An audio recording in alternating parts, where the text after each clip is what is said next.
Hello guys and welcome, it is ThatSrb2DUDE here today bringing you yet another Splatoon 2 video. Today we got a quick tip analysis on the 96 Gal. The 96 Gal is primarily a long-range shooter.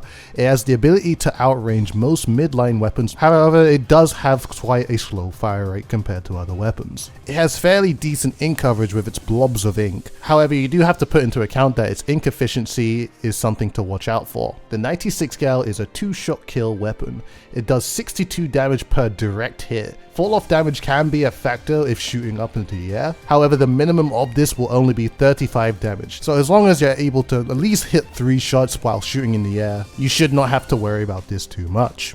The 96 Gal is slow while firing, however if you're making sure that you're swimming as your primary way of travel, you should be able to focus and post up on your enemies wherever you need when using this weapon. As great of a weapon as the 96 Gal is, in Splatoon 2 it only has 2 loadouts that are usable.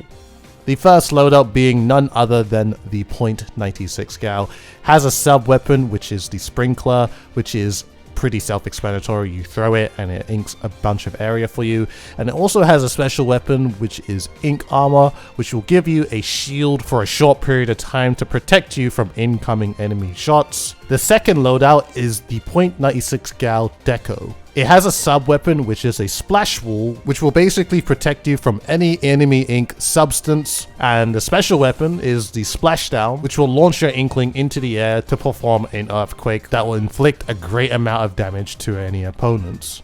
These are my general gear builds with my 96 Gal. I've got 2 to show you guys, the first one being from the .96 Gal. The main things to take away is that I have 2 mains and 2 subs of main power up, and specifically for the 96 Gal build, I have 1 main and 1 sub of special charge, basically to complement the ink armor. And for my 96 Gal Deco build, there's only 1 change to it, and it's just the special charge for the ink saver sub perks. This is basically to complement the wall and allow you to shoot much longer in general after throwing a wall.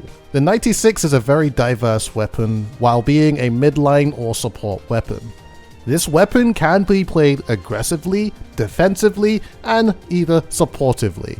I did not stutter when I said this weapon can be very diverse. While being aggressive, it's one of those types of weapons that can open and bring itself to initiate a situation while having the splash wall to support it. Think about it like Reinhardt coming in with his shield to lead his teammates behind him. Playing this weapon defensively, the splash wall can be used to again help stall certain situations, and of course you can throw the splash wall to your other teammates. And also, since it has the ability to outrange most weapons in the game, it just has that ability to just hold certain areas depending if the enemies respect the range. And while being supportive, the painting power of the Sprinkler, if using the .96 Gal, can produce a lot of ink over time, and of course the main weapon itself being fairly decent when it comes to painting in general. It's not completely the best, but it'll do enough to allow you to farm a bunch of ink armors when using the sub weapon and main weapon together. Now undoubtedly, the 96 Gal is a very diverse weapon,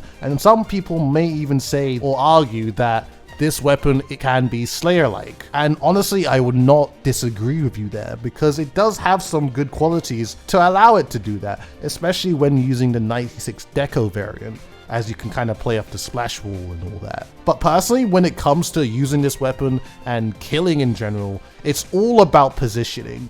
But of course, you gotta account for the shot RNG, the slow fire rate compared to other weapons.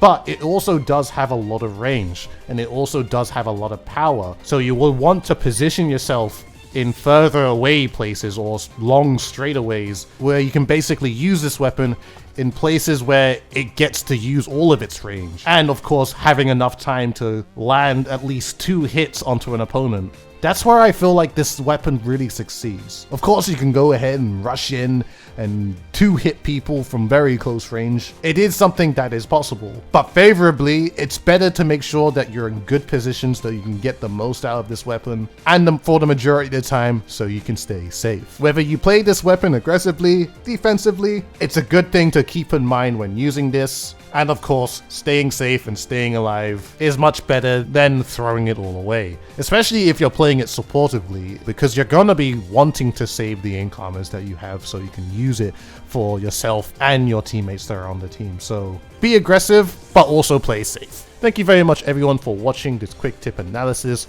Don't forget to go ahead and follow all the socials, which would be on Twitter, YouTube, Twitch, and Discord. And make sure to like this video if you have not already to support the channel and the series. Thank you very much everyone, and I shall see you guys in a future video.